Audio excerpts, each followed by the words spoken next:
Tuloy-tuloy tayo po na nag-abang sa NAIA mga kababayan sa posibleng pag-aresto kay Digong. Ayan o. Nakabang yung mga taga-media. Sino ba to? Ang gulo-gulo po ng ng coverage ng media. Yan o. Wala pa daw, sabi ng mga reporters. Wala pa niya. Wala pa. Exciting to. Wala pa. Nakabang pa rin yung media.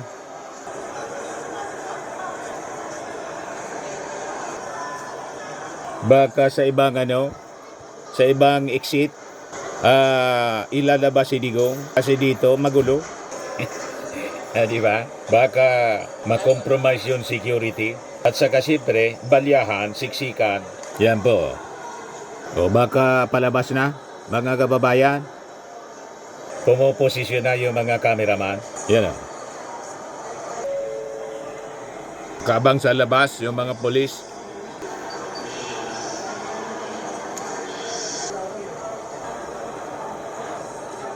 Ang daming polis po, nakadeploy. Ang lesson dito mga kababayan, malinaw. Yung pagmamalabis talaga po. Walang kakahantungang mabuti. Di ba? Sabi nga natin, itong mga kinasangkutan na problema ng mag-amang Duterte, sila man lang po yung may kagagawa nito. Kung nanahimik sana sila, hindi nang gulo. Di ba? Walang ganito po. Kaya lang, choice nila. In-underestimate nila mga kababayan ang kakayahan ng ating gobyerno. Kasi dati silang nasa gobyerno. Sila yung administrasyon dati. So ito na ngayon, sabi nga natin, dainin pangpang na daing kampang. Yung pangpang ng dagat, laging may katapat. Dagat man yan o ilog, ang pangpang ng ilog, laging may katapat yan. Pati mga international reporters, nagla-live po, nagre-report. Korean yata ito. Or baka Chinese. Full coverage po. Sa NAIA. Yan o ngayon, sa report ng UNTV, dumating na si Digong sa NAIA. Ito po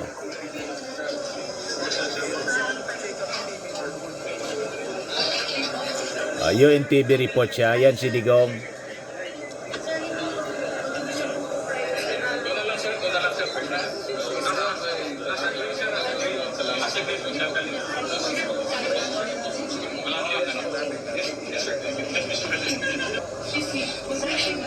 Ayan po si Digong, mga kababayan.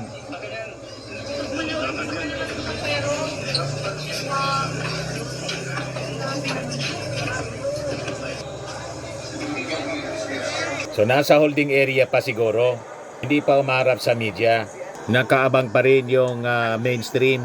Pero may nakuha na yung UNTV kanina na footage ng pagdating ni Digong kasama yung kanyang pamilya. Ayan po.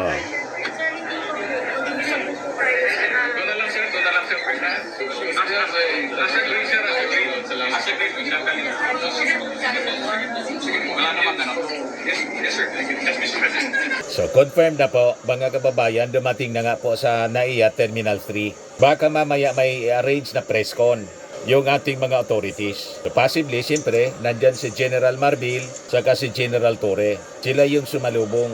Yan o. May official statement na pala po yung Presidential Communications Office. Yan po mga kababayan, sabi dyan, kaninang madaling araw, 15 minutes ago, natanggap na ng Interpol Manila ang official copy ng warrant of arrest mula sa International Criminal Court. Ika 9:20 ng umaga ngayong araw, Marso 11, 2025, ang dating Pangulong Rodrigo Duterte at ang kanyang grupo dumating sa Manila mula sa Hong Kong sakay ng Cathay Pacific CX-907. Sa kanyang pagdating, inihain ng Prosecutor General ang ICC notification para sa isang arrest warrant sa dating Pangulo para sa krimen laban sa sangkatauhan or crimes against humanity. Ang dating Pangulo at ang kanyang grupo ay nasa mabuting kalusugan at sinuri ng mga doktor ng gobyerno. Siniguro na siya ay nasa maayos na kalagayan ang mga opisyal ng PNP na nagpatupad ng warrant ay tiniyak na may suot na body camera. Sa ngayon, nasa custody na siya ng mga kinauukulan. So yun po ang official statement ng Palasyo, Malacanang.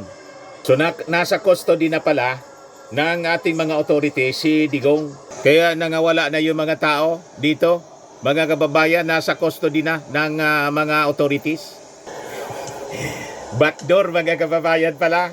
Baka mamaya magpalabas na ng official statement o humarap sa press con si Digong. Kasi kung idadaan dito sa napakaraming media, magkakagulo talaga po. So backdoor sila dumaan mga kababayan. So hinuli na po, confirm, hinuli na po. Nasa custody na at nasa magandang kalagayan si Digong. Ayan o. Sa ngayon, nasa custody na siya ng mga kinaukulan.